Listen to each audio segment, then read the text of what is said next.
Eh bien, bienvenue! Aujourd'hui, on se retrouve dans ma cuisine pour faire une recette, pas n'importe lequel. Suspense, nous allons aujourd'hui préparer des muffins anglais. Alors du coup, pas n'importe lesquels, puisque tant qu'à les faire ensemble, autant les pimper et les faire à la farine complète. Attendez, vous êtes toujours sur votre canapé là? Allez, on va dans la cuisine pour les préparer ensemble. Eh bien, tout sera marqué dans la barre d'infos et au fur et à mesure dans la vidéo. Donc pour commencer, nous allons avoir besoin de 16 centilitres de lait que l'on va faire chauffer 30 secondes au micro-ondes, puis ajouter la levure boulangère, ce qui va permettre d'activer les levures et qu'elles gonflent plus.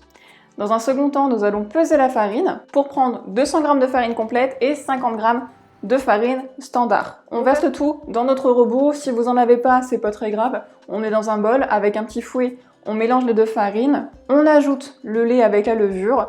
Une fois que le mélange a du mal à se pétrir tout seul, on y va avec les mains pour le malaxer. Vous aurez plus de facilité que moi avec les deux mains. Une fois que c'est fait, on vient mettre notre boule dans un four parce qu'il commence à faire froid en ce moment, ou à côté d'un radiateur pendant 1h30 et il faut que la pâte gonfle de volume. À la fin de ce temps-là, nous allons pouvoir dégazer la pâte. Une fois que c'est fait, on va pouvoir la mettre à plat, l'emporte-piécer. Une fois que c'est fait, nous allons pouvoir le remettre dans notre four pour notre part, ou alors le mettre devant un radiateur avec un torchon humide et les refaire gonfler une demi-heure cette fois-ci. À la fin de ce temps, simplement les faire cuire à la poêle, rapidement colorés, pendant quelques minutes. Alors, est-ce que c'était réellement si compliqué que ça? En réalité, c'est ultra rapide à faire, le seul inconvénient, c'est les temps de pousse.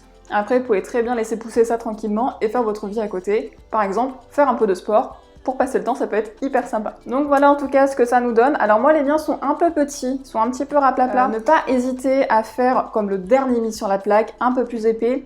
Idéalement, c'est 1 demi-centimètre. Moi, j'étais un petit peu trop plate. Je devais être à 0,3 je pense. Alors n'hésitez pas à les faire un petit peu plus épais pour qu'ils soient plus corrects. Après, ils sont ultra mignons et ils sont ultra bons quand même.